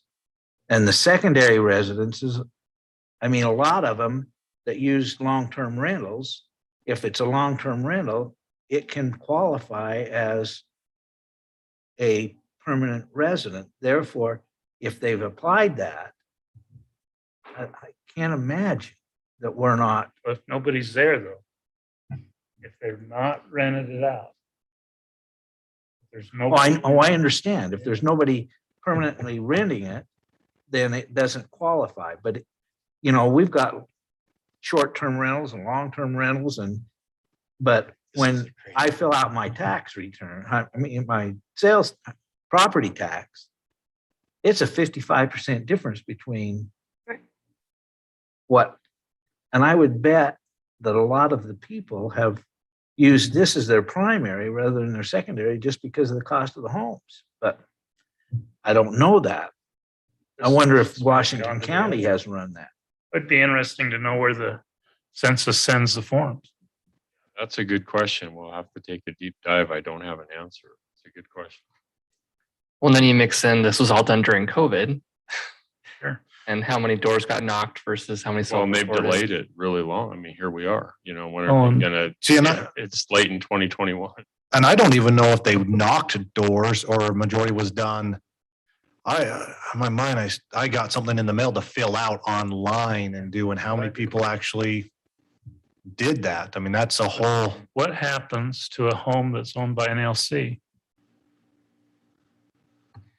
That's where this thing's just messed up is we don't get a count for it, but they're paying 55% more in their There's a lot of property these tax. vacation rentals are partial ownership properties. They're owned by a group of individuals. Yeah. But who does the census for that? Who knows? I don't know. There's some questions to be nice to have some answers. Is there a deadline to do this process that you've done before? I'm trying to remember the deadline. The fact of the matter is they haven't even given the numbers to the communities yet, right, Brock? I mean, I didn't say, I hearing just from saw it the on our state- sales tax distribution was the Yeah. first time Yeah, I'd seen something. and I remember it being about 12 months after all the numbers were given out. There was a period where you had up to a year to appeal or contest the census. So they give you plenty of time. Okay. So we could data gather and do all sorts of stuff between now and then. Have a system where we show. Right. It's, I was Absolutely. gonna say, it's probably a benefit. Others, Mhm. hasn't that gone up? Yeah. So can't we use that to show Yeah. we're going No up kidding. rather than down? Yeah. Yeah. No, I only know our growth is there. I mean, we've had vacation rentals, we've had those homes there, but we've had growth at,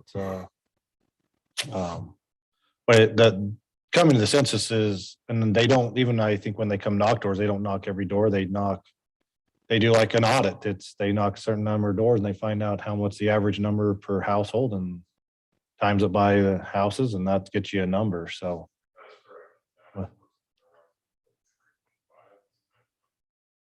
So hey, it depends on what doors they, I mean, a little bit of what the number of doors they knock on, and you needed, Wendell. And when in rapid growth, well, we needed them knocking a lot of Goobler doors and have a lot of kids. So if we were, if we were to peel this, couldn't we show growth by the number of sewer connections we have, or the number of water connection, electrical connections, showing that we have had growth? It's done. Part of that is utility connections, just like you said. So that would come into play. I think we ought to appeal it. Yeah, let's do it. Amen. Talk to the other cities in the same boat. If we all get together, maybe we can win. I'll check and see. I'll check with the other cities, see where they're at, but yeah, we're, So council, okay, bringing this forward to the proposal forward to the council for action? Yeah. Is that the next step, Brock?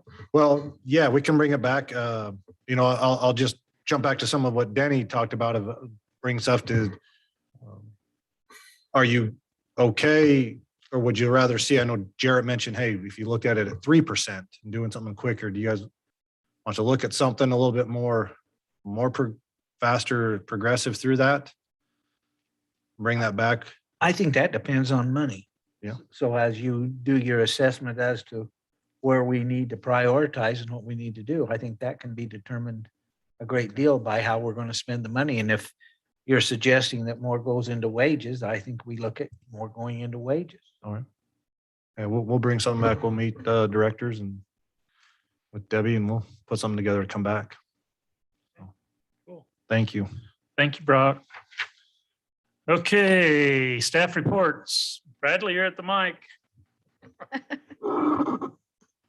We were talking this morning, wanting to know more about the tree lighting ceremonies. We were looking for some guidance on that, like what you might be expecting as far as we need from staff to set up the celebration that we're going to do, or are we, just bring that up, I talk can, about. I can tell you where we're at so far. All right. Gary's been wonderful and the lights have been ordered. I think I was, Get your flashlights ready. We're working on a lever or a button for the mayor to be able to push to turn everything on at one point in time. We will have, I'm just going to say Santa Claus because I can't say the German word for what he is. So we've got a Santa Claus that's going to come. He will have little bags that he's going to present to all of the children that come to there. They'll have their tangerine, their chocolate, their nut in it. The Christmas, we've decided to do Christmas ornaments. They arrived today. They're beautiful. They're going to be a collectible ornament every year. We'll have a new ornament. It has a Swiss feel to it. What else can I tell you? I don't think we'll need, I've got to check on what we're allowed to do with donations because our plan is to have hot chocolate and donuts for all of the citizens that come. So I've got to make sure we can get it donated if that's not like breaking any laws or good. anything. I'm good. Yeah, you're Okay. good on any donation. So the only thing we might need some help with would just be, I don't think we're going to do per se chairs. I think we want it to be up and people moving. But I think we are going to have a station where we'll have the hot chocolate and the donuts and people can come and visit. And what kind of, is it people going to come and go, or they'll all be there for the big light ceremony, right? So how big do you think it'll be? I have no idea. I don't either. I think. Given we have never done anything like this before, I don't even have a guess, to be honest. I have no idea. 1,000. That's what I Anybody was want to wondering, take a you know. guess? I was going to ask Look at your Sherelle. movies in the park. Look at your Halloween celebration. how Yeah, I many was going to people ask there. Sherelle how many come to the Halloween thing. to Good. maybe Oh my know. gosh, we were overrun last year at Black Rock Park. They were parking all the way down lava flow on both sides. Really? Yeah, it was a lot of fun. I'll bet you have a lot of people come because we're doing it first Monday in November, right? Mhm. December, December, excuse December me. 6th. But that's typically the neighborhood Christmas project caroling event. Okay. That will just probably merge into that event or at least be there for that event and then leave on their caroling tours. They raise a ton of money for area charities and needy people within the community. That's going to bring 300. Just the fact that it's on that night, there'll probably be that many people come. As soon as they see that tree light up, everybody's going to come down here with their hoses thinking the town's on fire. I think. Yeah. Yeah, this is going to be one of those where we got to look at traffic control. Yeah. What are we going to do on Santa Clara Drive? What was it? We need to probably start talking about it in TRC. Mhm. We need to start working on the marketing campaign, Christelle. Yeah. Social media. There's some things we need to do, and then Yep.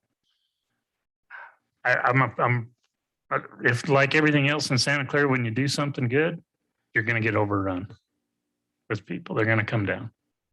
It's that type of town. Hopefully. And we have that reputation that it's going to be The good. idea. If they don't come this year, they'll come next year because they'll miss something. Yeah. We are having the Lava Ridge Intermediate is going to come as well. The choir director there is going to have some songs that her group is going to sing. And then as a community, I think we're going to end with Silent Night. Well, it'll be a community singing for everybody that's there.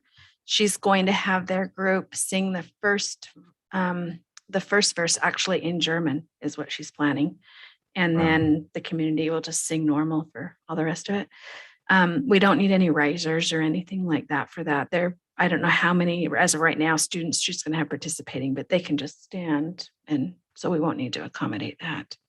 How long do you expect that to last from beginning to end, the program? Just Not- curious. I don't think very long. 30, A half hour, 40 45 minutes. Oh, okay. Yeah. And maybe over the years, it'll grow into something bigger and we'll have booths and I don't know. Who knows? Who knows what it could grow into? Sounds like Do an fun. electric parade, a light We won't go parade, there. We maybe. could do a Christmas light parade. We could do all sorts. We talked about a Christmas parade. Yeah. It could grow into that. We could have a giving tree. I mean, there's so many things we could do down the road, but we'll see how it goes this year. So maybe So- 30 to 45 minutes. So everything will be at the Swiss Park across the Everything will street? be across the street. All right. Put in recommendations. We're kind of wondering because we're wanting to start getting ready. you know. Yes, everything's It'll across the be, street. it's already going to be. I may try and create some. And they'll be dressed. see. in there. We've Christmas talked stuff. about in our small group, we've talked about maybe getting some, so that it's just not the tree that's lit, maybe creating some like painting some boxes and putting some lights on boxes to put down around the base of the tree. So it looks like Like The presents. Christmas it's a tree. little more decorative for Christmas. I know you guys are going, oh no. But we'll paint them and we'll do, I got people to help me do that. So we're good. We're good. I just need the lighting people to. The tree needs to glow. That's what I told them this Order more morning. lights. Needs to glow. I ordered 100 more lights today, 100 lights. 100 strand, Okay. All right. 120-foot strand. But I got an email today that they're on back order, so I hope they get here before December. They're on a boat. Oh, They're on a boat. Stuck in a And with port. Denny's Stuck to the suggestion, we're gonna pipeline. cut it back to only 25. Because we're gonna use that other monies for. I guess we can have you all look at the tree. So we're doing across the street, we're doing the pecan tree across the street because the sycamore tree won't have the leaves off. So we don't have a choice in that. But there are actually 2 pecan trees. I have a preference, but if you guys all want to drive up and down the street, and as you drive down the street, kind of envision which one might be the best one to be lit. That would be helpful. One's a little bigger than the other. So do you want the want, bigger so one? my question will be, do you want the bigger one or the littler one? Bigger one's good. I love the bigger one. more lights, Gary. It's just set back a little further. That's my only hesitation is it's set back further on the lot. Go big or go home. Okay, Get 100 I'll order more. another 100 strands tomorrow. Yeah.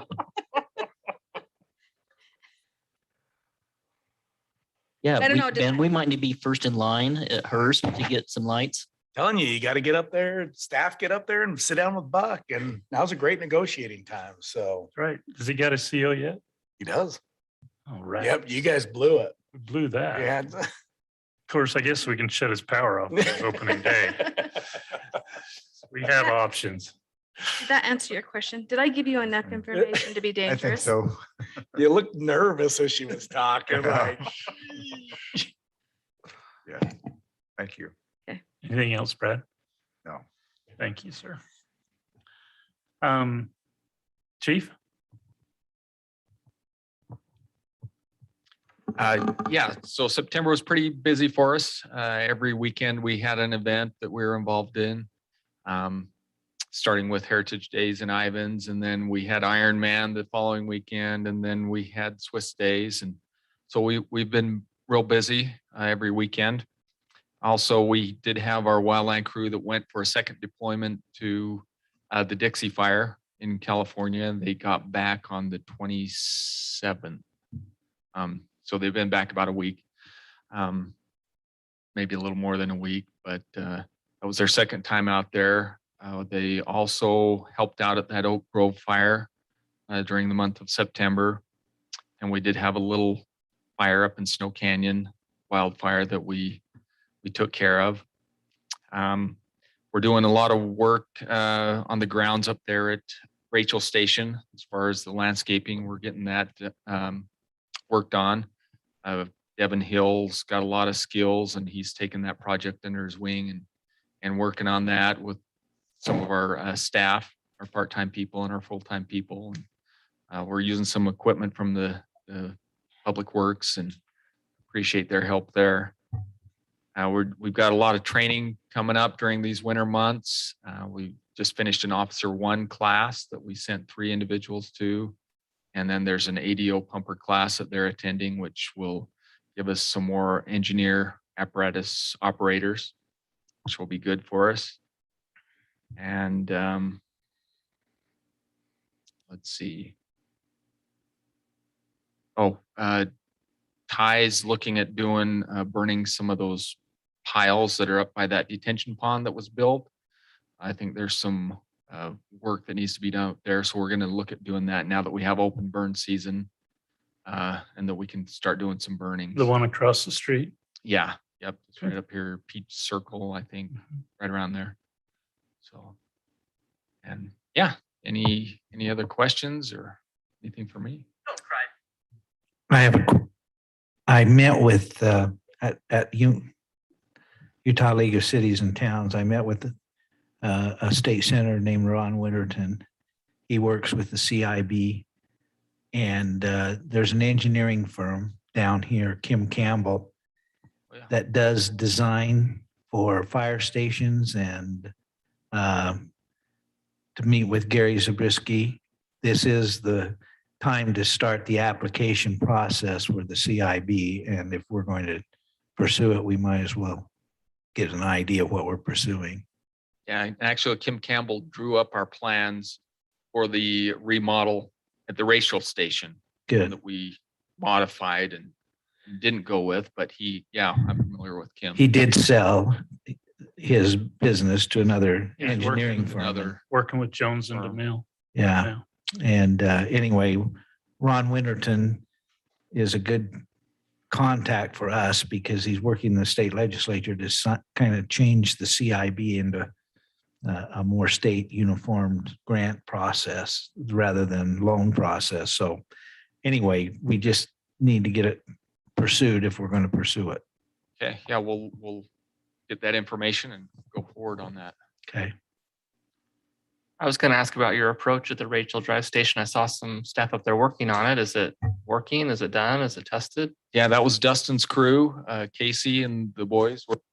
That it's still curing, so we haven't actually driven on it, but it looks like it's going to be much better for us. And then they're going to work on the driveway, the other side, this next coming week, so that we have a way to get out. Okay, awesome. So. And just so you know, that was Brock Jacobson's idea. The drivable curb. Instead of a steel plate. Put that stupid mountable curb in front of a fire station. It was a good idea. It'll work. Okay. It looks nice. I don't know. Oh, I just try compliment to, you. I know, I do. I just like, they told me today, I'm not just dumb enough. I just throw ideas out and one of them, so like. It was a great idea. Good job, Brock. Thanks. And I'm sure Oh, you've at all least I got seen, one good idea. I'm sure you've all seen Gates Lane and Santa Clara Drives all opened up. And that was a fun project for the city because you had 3 departments come together and it shows how they can work together and there's no arguing. Brad came in and abandoned his water lines, removed the planters. Gary abandoned his power, trimmed the trees for us. Public Works came in and patched and we hired out the striping. So it was kind of a fun project and I've gotten nothing negative from anybody. It's all been positive. Even residents from Ivans compliment us on that they don't get slowed down at night anymore going home. So I don't know if you remember, we did an amendment to the stormwater policy for some storm drain work on the west end of Arrowhead Trail.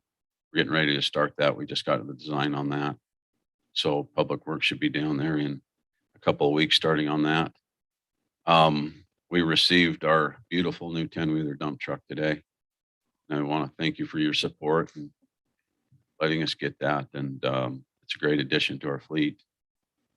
I received funding from the COG last week or 2 weeks ago for 2 more parcels up on Hamlin Parkway to reserve that right away for that street to go in someday. And that's about it. You have anything for me? Lena, your street signs are officially in. Awesome. Okay. I'm sure I'll get a text saying, thank you for getting our streets named the right way. Okay, that's all I have. Thanks, Dustin. Our crews have been, well, first of all, Swiss days. I think Swiss days went really well. The crews worked really hard and it seemed like they all had great attitudes. I mean, Swiss days went really well. And our crew's been getting the generation building ready for the new generators. They've been moving stuff around. We've had a lot of parts and equipment parked where the new generators will be. So they've cleaned all that out and ready for the generators. They're going to start, I don't have a time frame, but they'll be starting to install probably the smokestacks and the radiators when they come in first before the generators get there. On the 2 older generators, next week they'll be shipping off the generator end that burned up to take it back to the plant to evaluate it and see why it failed, what failed on the bearing or what it is and what needs to be rebuilt. And then also tomorrow I'm meeting with a guy to look at the radiator on the unit 2 that came apart and damaged the radiator. So we'll get that repaired before next run season.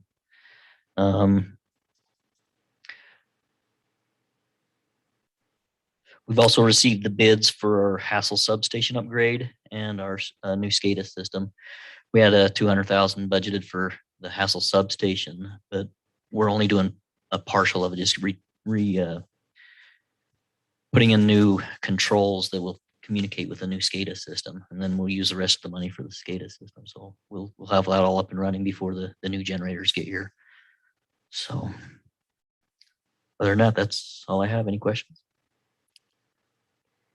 This might be a question for you or Dustin. What's fenced off up in the Canyon View parking lot? Is that cell phone tower stuff? Yes. Yeah. Is that like a 5G thing or is it just, anybody know? I'm not sure if there's any 5G up there or not. I don't know. Yeah, I don't know. I know they're working up there. Jim's actually been dealing with a few calls. We met and talked with Matt today. We've had a couple of different carriers come in wanting to co-locate and do some stuff up there. So, but looks like what they're doing is doing some upgrading, but I don't know if they came in and got a permit or did anything though. I just saw that yesterday when Jim and I drove around the city. So I need to find out if they have permitting to do and upgrading and might require a increase in lease payment. So Yeah. I'll have to look at that. Any other questions, Gary? Go, Scott. On the building side, we got 340. This month, we did 246 inspections. Also, stormwater inspections are included in that. Quite a few plan reviews. With our new addition to gym, We've talked, we got some things that, with the ordinances we're gonna look at, our fence permits and things seems to be a hot topic right now. So as soon as we get our building official out of Mexico, and we'll be able to have a meeting. So, but Jim and I talked about that this morning a little bit. I think there's 3 things going to the planning commission. Jim talked about the IADUs, and then there's a couple lots, 19 and 21 in Rome, and then a couple lots up in the hills in Santa Clara. So still getting couple handfuls of code enforcement issues over the last week. We had the windows cleaned on the building for Swiss days. We're waiting for one more part on that. Hear that? Oh, music. I think we're gonna make it though. It's still working. Yeah, hopefully. I'm waiting for it to shut down. But, let's knock on wood. The new motors that came in are a ½ inch larger. So he went back to fabricate that support that's on the wall. He had to move everything. So hopefully tomorrow or the next day we'll have it in, change them both out, so we'll be good to go. That's pretty much all I have, unless you have some questions for me. Questions for Scott? Thank you, sir. Jim, anything else to add? I think we about covered it all. Thank you. Welcome. Thank you. Rockster? All I'll add a little bit is the fountain out here on the east side, pump went out. So pump went out on there. So we have Brad's ordered another pump, get that up and working. And that we also, I'll let you know on the next meeting on the 13th, we will have an executive session. And also on that agenda, we'll have to cancel the November 24th meeting if you guys are all right with that. Which is the Wednesday right before Thanksgiving. So we're gonna have on there to cancel that meeting. Anything That's else? it. That's all I have.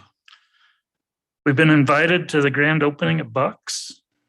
It's October 21st at 9:30 a.m. They'll cut the ribbon around 10.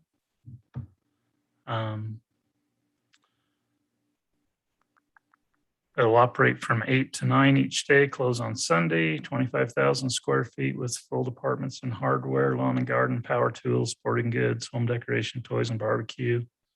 They're excited about opening up there. They've asked me to say a few words, so I'll have to clean it up a little bit. But anybody that wants to come on the 21st, if you get there, let me know you're there so I make sure I recognize you. Don't hide in the back or anything.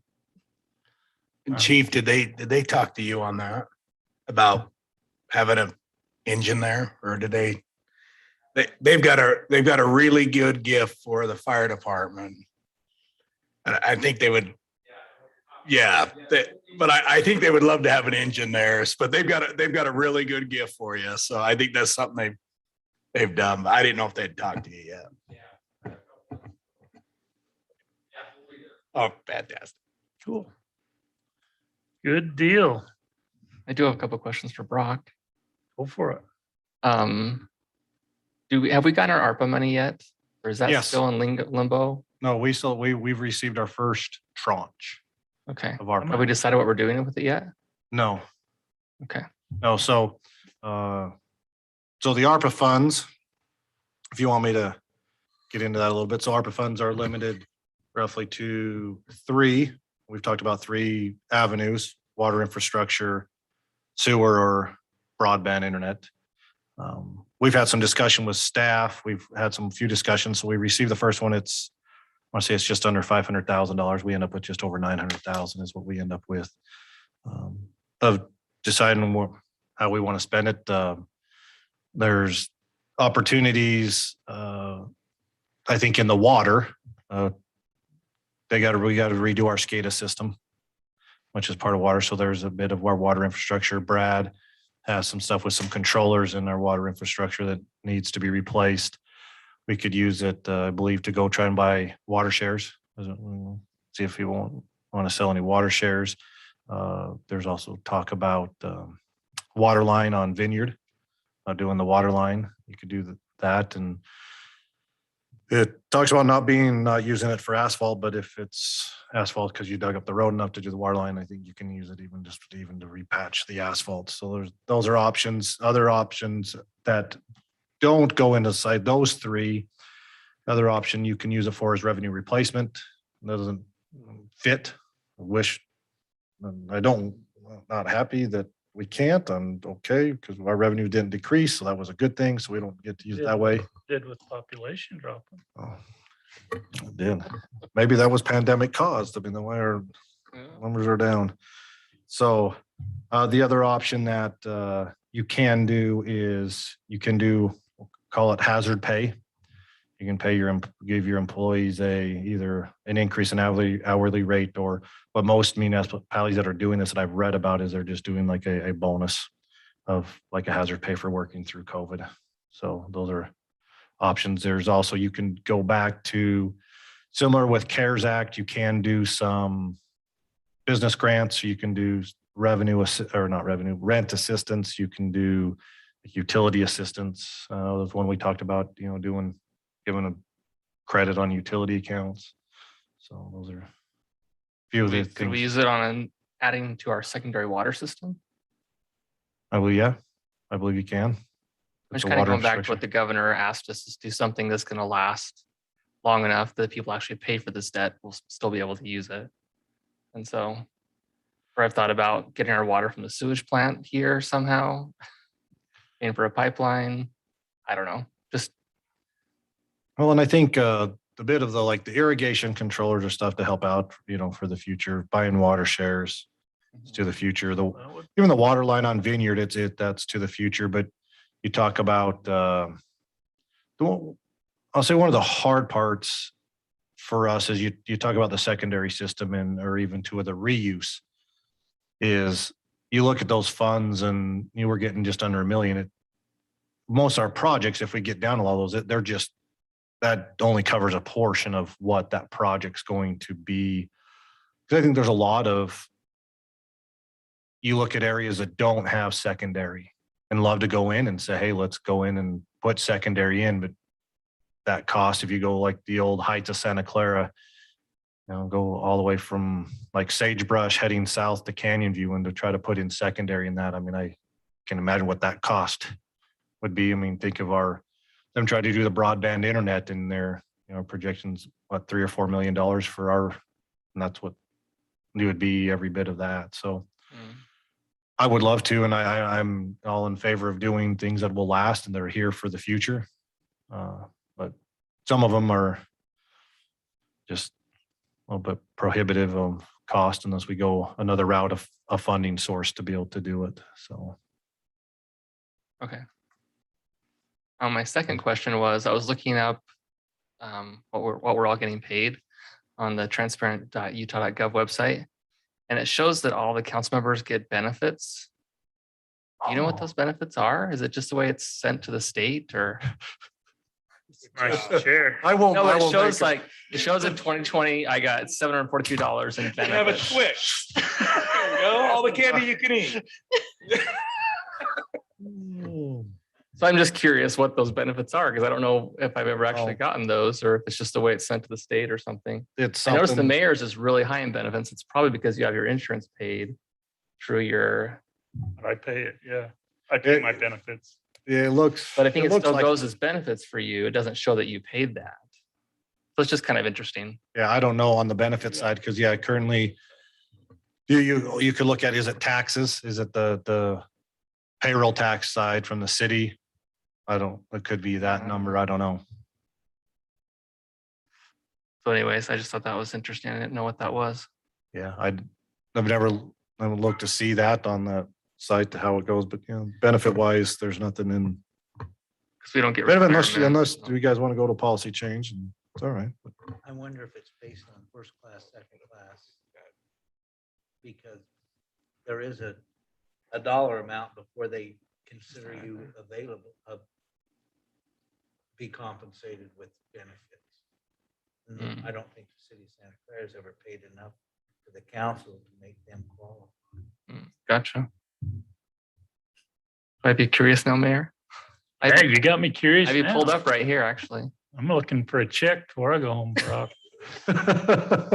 No, it shows last year, Mayor, that you made more in benefits than wages. I paid more in benefits than I did than I So I got think in it's kind of, wages. it's almost incorrect on that website because that's basically how much you pay for your insurance, I think, Yeah. No, on the I mean, benefit side. as far as I'm aware, benefit wise, there's no benefit as a city paid, but the council does have the mayor and council have the option of being on the city health plan Mhm. if they want to, and it's at their expense. But yeah, it runs through payroll, so it might show up as a benefit. The smaller portion of those, my guess would be payroll taxes possibly. Okay.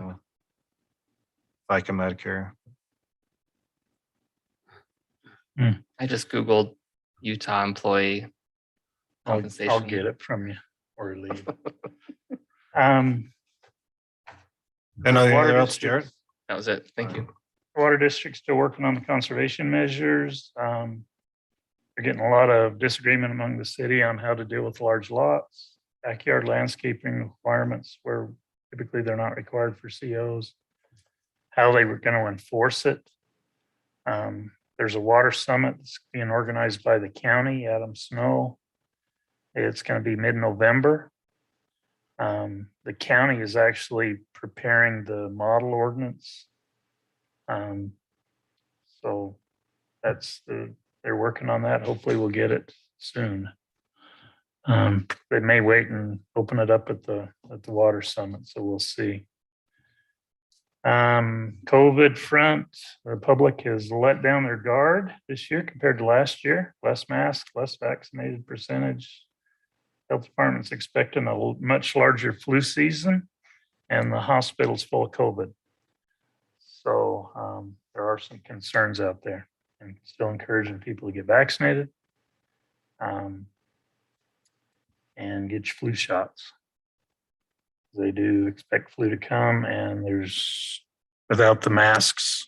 They had a flu shootout, and only about 20% of the normal attendance came to the flu shootout. So there's some apathy amongst the residents and a lot of confusion, as you guys probably know. So Lena and I met with Henry Walton and Nancy, say her last name, Hauk. About applying for a Bixi State University Alliance program that would provide college researchers from the administration and the educators and the students to do projects that the city proposed. And so we are pursuing that application. We met and talked about a bunch of projects, and Lena's putting together some documentation for the application. It could involve some assistance for some of the department heads to do certain things within your department, surveys. Something I thought of for Jim is doing some general plan update type stuff and bringing some of the college professionals and the students to help with some of that. Brad, we talked to him about the trails and trail planning, maybe some planning around the river with planting and stuff like that. So there's a number of lists. I'll get it all to you when I kind of get it written up.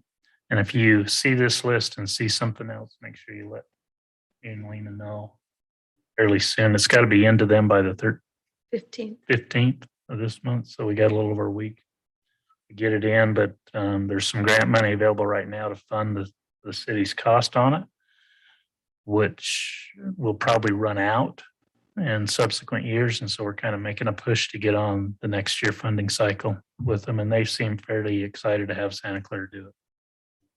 So be aware of that. And anybody else, council, did you guys have anything you wanted to bring up tonight before we call her done? Appreciate everybody coming to league. It did. I thought it was worthwhile. Glad you made it home safe and sound and somewhat healthy. It's all you guys' fault. Yeah, we took you out and fed you Chinese food. Yeah. I thought it was all the talking you did at dinner. That's what I thought. No, a little workshop. Kinda- He put his county commission hat on for a minute. Mayor. That'll cost you. Okay, if there's nothing else, then this meeting's adjourned. I don't even have to vote on this one. So, but thank you, everybody. Appreciate you being here, all you do. Okay, big boy. All right. Have you never done that? I've never done this. Do I just like search my It name? was only a 6 quick eating. Oh, no, no, no. Back in the day. I worked 3 different companies, the most holidays was 7. Oh, no, I didn't. They were telling me that today. And the bank